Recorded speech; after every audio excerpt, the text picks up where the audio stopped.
दिवंगत नेते शिवसेना प्रमुख बाळासाहेब ठाकरे यांचं आवडतं शहर म्हणजे छत्रपती संभाजीनगर।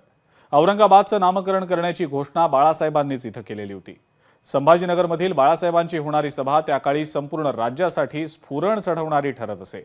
बाळासाहेबांनी छत्रपती संभाजीनगरवर जसं प्रेम केलं तसंच प्रेम संभाजीनगरवासियांनी सुद्धा बाळासाहेब ठाकरेंवर केलं।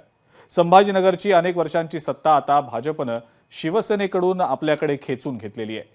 छत्रपती संभाजीनगर हा शिवसेनेचा बालेकिल्ला, मात्र हाच शिवसेनेचा बालेकिल्ला आता भाजपनं आपल्याकडे खेचत तब्बल 57 नगरसेवक निवडून आणले।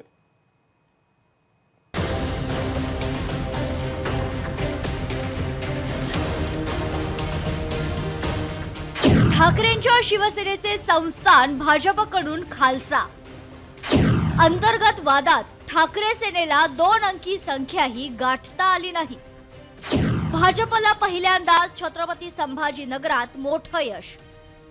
विकासाच्या मुद्द्यावर भाजपनं निवडणूक जिंकली। छत्रपती संभाजीनगर महानगरपालिकेत प्रत्येक निवडणुकीत खान की बाण या मुद्द्यावर निवडणूक लढवली जायची। मात्र शहराचं नाव छत्रपती संभाजीनगर केल्यावर पहिल्यांदाच वेगळ्या मुद्द्यांवर निवडणूक लढवली गेली आहे। शिवसेना उद्धव बाळासाहेब ठाकरे पक्षानं आणि शिंदेंच्या शिवसेनेनं एकमेकांवर टीका करून जुन्याच मुद्द्यांवर निवडणूक लढवली। याउलट भाजपतर्फे कोणत्याही पक्षावर अधिक टीका न करता केंद्रात आणि राज्यातील सत्तेचा वापर करून शहरात कोणती विकास कामं होतील याबाबत आश्वासनं देण्यात आली। पुढच्या काळामध्ये पण हे एक औद्योगिक शहर आहे, एक पर्यटक शहर आहे आणि शैक्षणिक शहर आहे।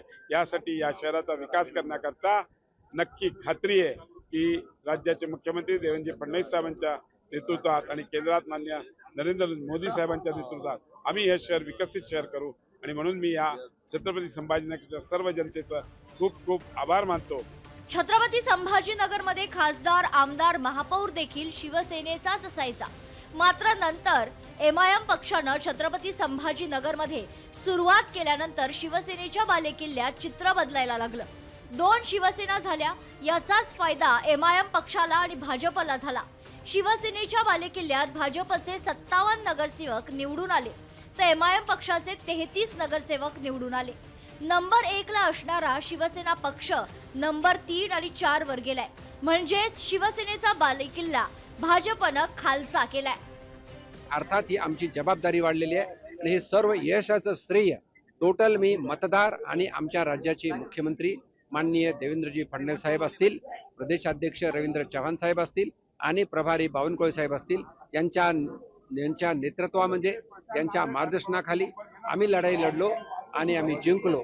अर्थात आता ही जबाबदारी आमची वाढलेली आहे। महानगरपालिकेमध्ये भाजप शिवसेना युती झाली, याचा फटका शिंदेंच्या शिवसेनेला बसलाय। ठाकरेंच्या शिवसेनेला लोकसभा, विधानसभा आणि महानगरपालिकेत अपेक्षित यश मिळालं नाही। मात्र भाजपनं चाणक्य नीती वापरून स्वतःचा विक्रमी विजय मिळवलाय। चंद्रकांत खैरे आणि अंबादास दानवे यांच्यातील वादामुळे देखील पक्षाला नुकसान सहन करावं लागलंय। ठाकरेंच्या शिवसेनेच्या हक्काच्या शहरात अपयश पदरी पडलं असून 2 अंकी संख्या देखील त्यांना गाठता आली नाहीये।